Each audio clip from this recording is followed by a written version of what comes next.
시편 47편 전체 제목은 따라서 하십니다. 찬송과 영광을 받으시기에 합당하신 하나님이라고 하는 제목을 가지고 있습니다. 저자는 레위 자손 중에 고라의 후손으로 알려져 있는데요. 유대인들이 이제 본시를 신년 초 예배가 되면 본시를 낭독하므로 모든 시간과 또 모든 날들의 주인 되시는 분은 하나님이시고 또 한 해를 주신 하나님께 감사하면서 영광과 찬송을 올려드리는 그런 시로도 잘 알려져 있습니다. 자, 특별히 6절에 보시면 6절에 찬송하라 라는 말이 몇 번 나오는지 여러분 합독하시면서 한번 헤아려 보세요. 합독합니다. 찬송하라, 하나님을 찬송하라, 찬송하라, 우리 왕을 찬송하라. 단 한 구절이지만 이게 몇 번 나오죠? 4번 나오죠. 찬송하라, 누구를? 하나님을 찬송하라. 찬송하라, 누구를? 우리 왕을 찬송하라. 그렇게 하므로 하나님은 마땅히 찬송을 받으시기에 합당하신 분이다. 그렇게 이제 오늘 6절이 시편 47편 전체를 잘 대변하는 그런 구절이기도 하고요. 그리고 이사야 43장 21절에 보면 이 백성은 내가 나를 위하여 지었나니 나의 찬송을 부르게 하려 함이라 라고 하므로 우리를 창조하신 목적 중에 가장 중요한 목적을 이제 밝혀주고 있습니다. 이 백성은 누구를 위하여? 나를 위하여 뭐 하였나니? 창조하였나니 말씀하시고 나의 찬송을 부르게 하는 것이 목적임을 분명히 알려주고 있습니다. 영국의 17세기에 가장 지성인의 대표로 불리웠던 캠브리지 대학의 교수이기도 하면서 윌리엄 로우라고 하는 탁월한 석학이 있었습니다. 많은 백성들에게 존경을 받고 영국의 국왕까지도 정말 존경하는 그런 분인데요. 나중에 이제 웨슬리의 신학과 신앙에 큰 영향력을 주었던 분이기도 합니다. 그의 저서 중에 경건한 삶을 위한 부르심이라고 하는 책에서 이런 기술이 있습니다.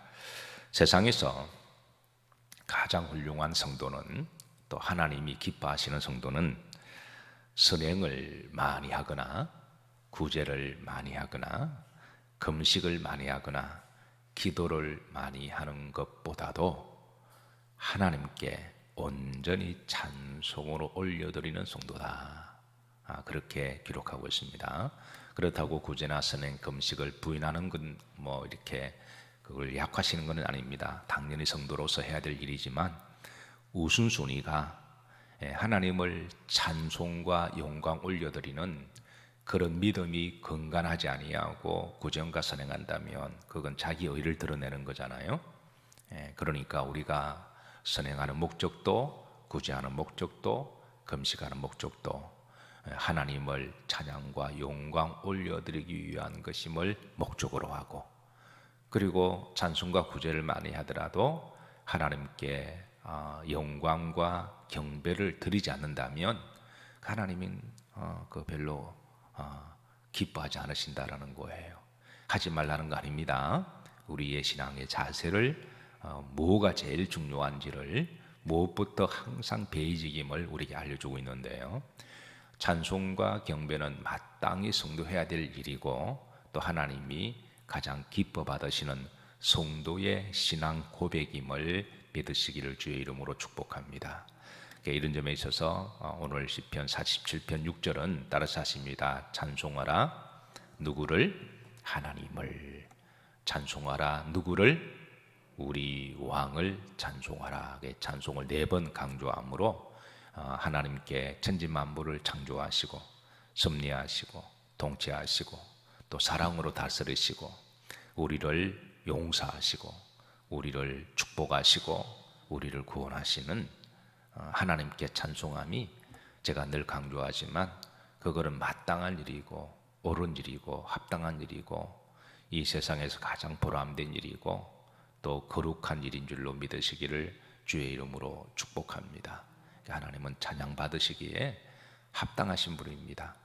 그래서 오늘 본문에 보시면 먼저 1절입니다. 1절에 보시면 자, 어떻게 찬양해야 될 그 방법론을 이제 간단하게 말씀해 주시는데요. 자, 1절 다 같이 보십시다.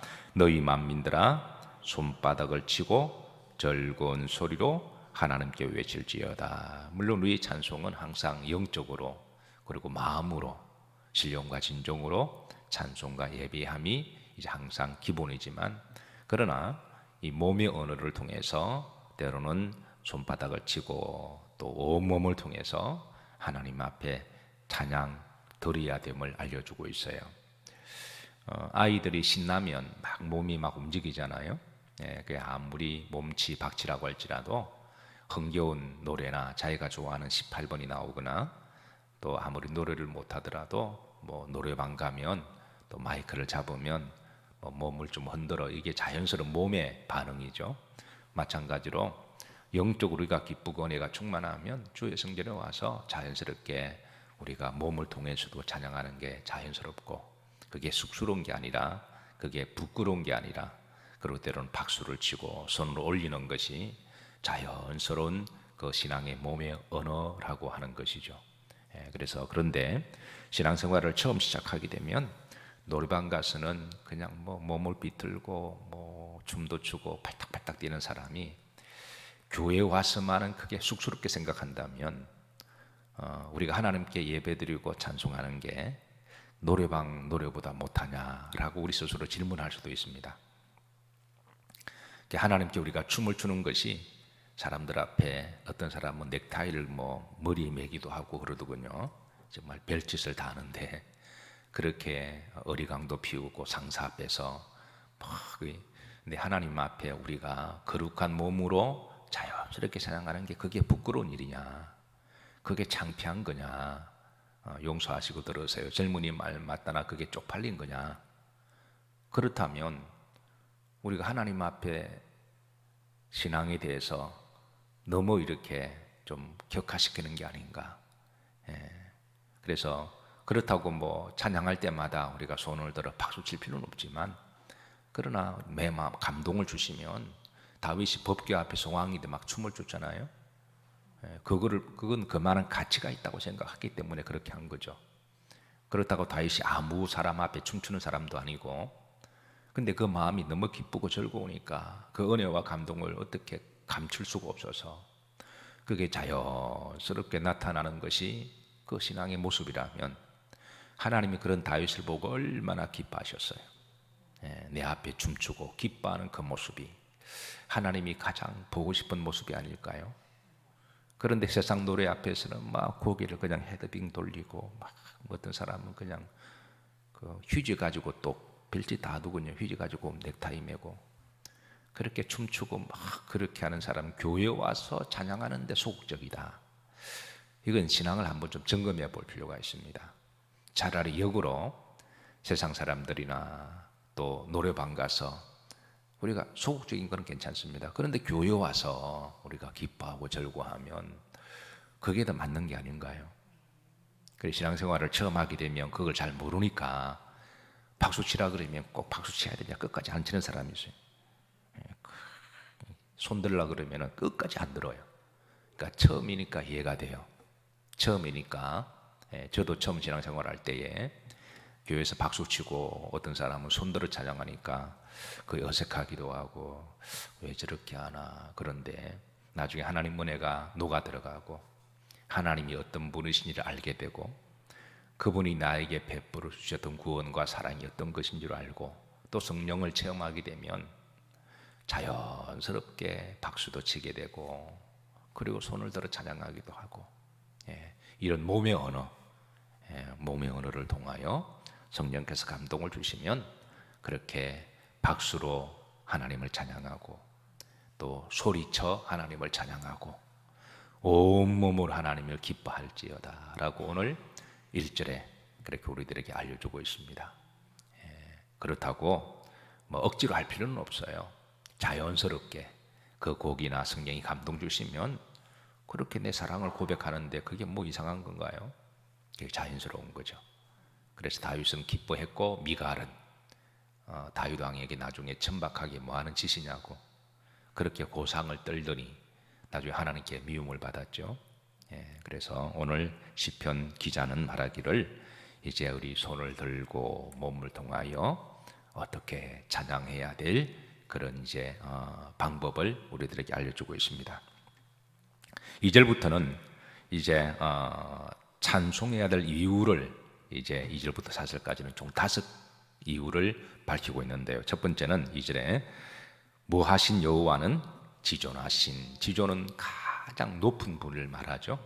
하나님은 지존하신 분이니까 우리가 찬송과 경배함이 마땅한 일이다. 두 번째는 두려우시다. 하나님은 4절에 보면 야곱의 사랑이 하나님이시다 그러시는데 하나님은 너무 높고 위대하셔서 그분은 우리가 하나님을 사랑하지만 사랑만으로 표현할 수 없는 두렵고 경이로우신 분이시다.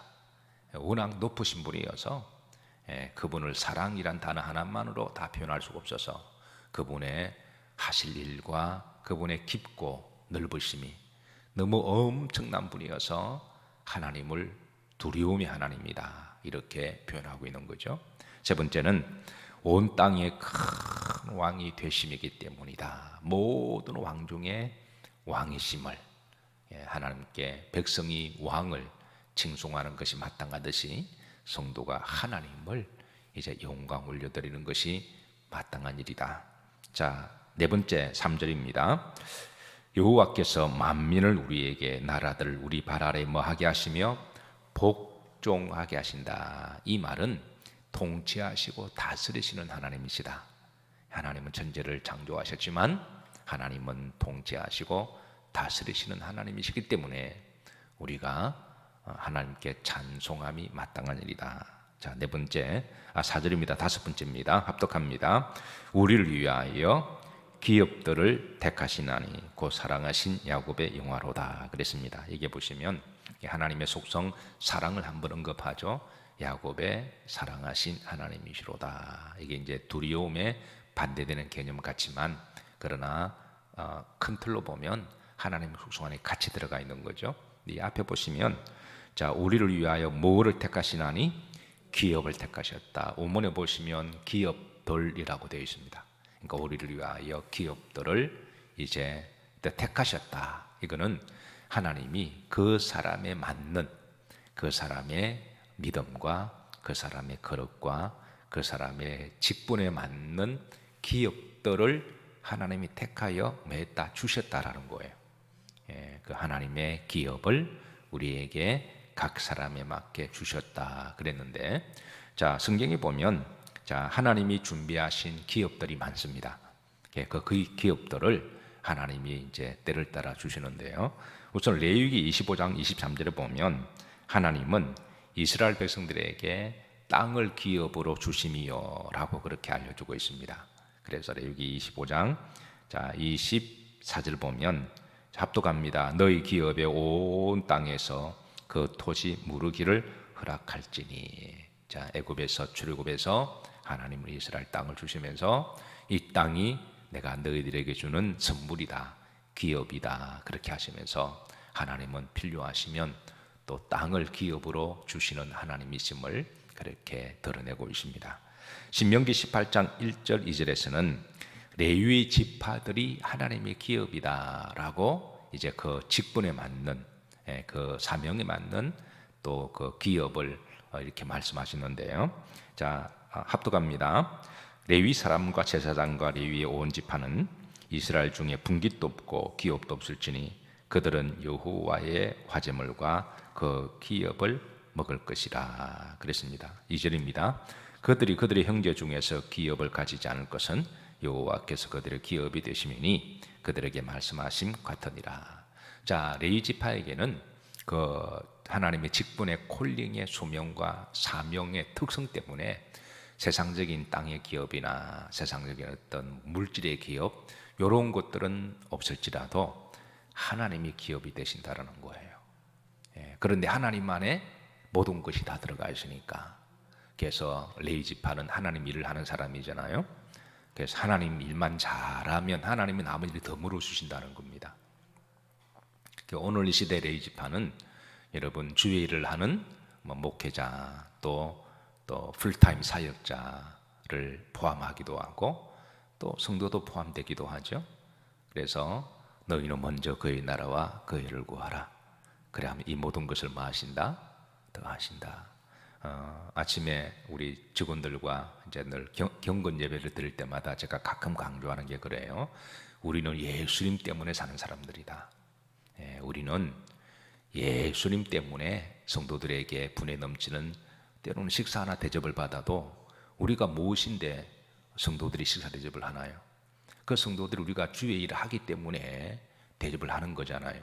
우리가 뭐 세상 사람들보다 그 성도들보다 잘난 것도 없고 그리고 대단한 것도 아닌데 부족한데 그런데 성도님들이 때로는 정성껏 밥 한 끼라도 대접하는 것은 사실 분에 넘치는 사랑을 받는 거죠. 그 사랑을 받는 것은 우리 개인이 뛰어나서가 아니라 우리가 예수님 일을 하니까 그들이 주님께 감사하는 마음으로 주의 종을 또 주의 일하는 사람들을 대접하는 것이지 우리가 이걸 잊으면 제가 절대 안 된다고 이야기했습니다. 그래서 대접하는 그 성도의 손길을 항상 고맙게 생각하고 그리고 근본적으로 우리는 하나님 일을 하는 것을 정말 영광스럽게 생각하고 주의 일을 하니까 존경도 받고 사랑도 받고 분에 넘치는 대접을 받는 거죠. 그래서 예수님 때문에 우리는 사는 사람들이다. 먼저 그의 나라와 의를 구하라. 그러면 이 모든 것을 너희에게 더하여 주실 것이다. 이거는 우리 사역자들이 가져야 될 가장 베이직한 그런 자세이기도 하지만 또 우리 성도들도 마찬가지잖아요. 세상에서 믿지 않는 사람들에게 믿는 자의 부르심을 받아서 또 세상의 복음의 통로가 되기 위해서 그쪽에서 하나님 영광을 위하여 열심히 일하다 보면 하나님은 또 그 사명을 잘 감당하기 위해서 더 많은 복을 주시는 줄로 믿으시기를 주의 이름으로 축복합니다. 그래서 우리 성도들은 항상 잊지 말아야 할 것은 우리는 예수님 때문에 구원받고 예수님 때문에 살고 예수님 때문에 존귀함을 유지하고 예수님 때문에 우리가 자유하고 예수님 때문에 평안을 얻고 예수님 때문에 담대하고 예수님 때문에 회복하고 예수님 때문에 우리가 천국 갈 사람들이니까 우리가 이것을 항상 잊으면 안 됩니다. 잊으면 하나님이 좀 서운해하세요. 윌리엄 로가 이야기했던 것처럼 우리가 이걸 잊으면 하나님이 조금 서운해하실지도 모릅니다. 그래서 항상 우리 성도의 기업은 누구다? 하나님이시다. 이게 나중에 이제 사도 바울도 이거를 또 다시 한번 강조를 해요. 자, 시편 73편 26절에는 자, 합독합니다. 내 육체와 마음은 쇠약하나 하나님은 내 마음의 반석이시요 영원한 분깃이시라 그랬습니다. 여기에 다윗도 하나님이 나의 분깃이다. 다윗도 왕이 내 거다 그 말 아닙니다. 세월 지나면 왕의 자리는 바뀝니다. 근데 하나님은 영원히 나의 기업이 되십니다. 자, 그 다음에 시편 127편 3편을 보십시다. 합독합니다. 보라, 자식들은 여호와의 뭐요? 기업이다. 자식들도 하나님의 뭐다? 기업이다. 여러분 자식을 볼 때마다 기쁘고 즐겁고 행복하시죠? 그리고 특별히 그 자식이 이렇게 참 잘 자라주고 알아서 이렇게 턱턱턱 잘해주면 얼마나 좋아요. 그래서 그 자식을 보고 볼 때마다 하나님의 기업이다. 하나님 감사합니다. 너무 자식을 사랑한 나머지 아브라함처럼 자식이 또 우상이 되어서는 안 되는 거죠. 자식을 사랑하되 이삭이 아브라함에게 우상이 될 때 하나님이 그걸 번제로 또 바치라 그러시잖아요. 그러니까 자식에 대해서 기뻐하되 이 자식은 하나님의 기업이다. 하나님의 축복이다. 하나님께 늘 감사하시기를 주의 이름으로 축복합니다. 로마서 8장 17절에는 다 같이 합독합니다. 자녀이면 또한 상속자 곧 하나님의 상속자요 그리스도 함께한 상속자니 우리가 그와 함께 영광을 받기 위하여 고난도 함께 받아야 할 것이니라. 그리스도 함께 받는 상급이 하나님의 기업이다. 그리스도 예수님 때문에 때로는 우리가 좀 어려운 일도 당할 수도 있고 때로는 핍박을 당할 수도 있잖아요. 그럴 때 그게 이제 또 하나님이 기업이 되신다 알려주고 있습니다. 에베소서 1장 11절입니다. 합독합니다. 모든 일을 그의 뜻의 결정대로 일하시는 이의 계획을 따라 우리가 예정을 입어 그 안에서 무엇이 되었으니 기업이 되었다. 그러니까 성도의 기업은 하나님이시다. 이 사도 바울이 다시 한번 이 부분을 강조합니다. 자, 이런 하나님이 여러 기업들 중에 하나님이 택하사 그 성도의 직분과 거룩과 믿음에 맞게 하나님이 이렇게 주신다라는 거예요. 여러분, 이 여러 기업들을 제가 간략하게 소개만 드렸습니다. 이런 여러 기업들 중에 가장 최고의 좋은 기업이 뭘까요? 하나님이십니다. 하나님이 나의 기업이시다. 땅도 좋은 기업이고 또 뭐 물질도 사업도 좋은 기업이기는 하지만 자식도 좋은 기업이긴 하지만 하나님이 가장 본질적인 기업이십니다. 그리고 그 하나님이 우리 성도들에게 영원한 천국까지 우리에게 주실 것이니 그래서 이 기업을 가슴에 안고 오늘도 윌리엄 로우가 주장했던 것처럼 우리가 주의 이름으로 선행과 구제와 착한 일과 금식과 기도도 많이 하되 그러나 항상 본질과 베이직은 여호와를 찬송과 경배하는 것이 마땅한 일이고 우리에게 생명과 시간과 건강을 호흡을 쉬게 하신 분도 하나님이시니 오늘 이 새벽에 하나님 앞에 온몸으로 기도와 찬송과 영광 올려드리시는 복된 하루가 되시고 하나님이 여러 성도님들의 또 우리 영일 성도님들의 한국교회의 기업 되심을 늘 기도하시고 감사하시기를 주의 이름으로 축복합니다.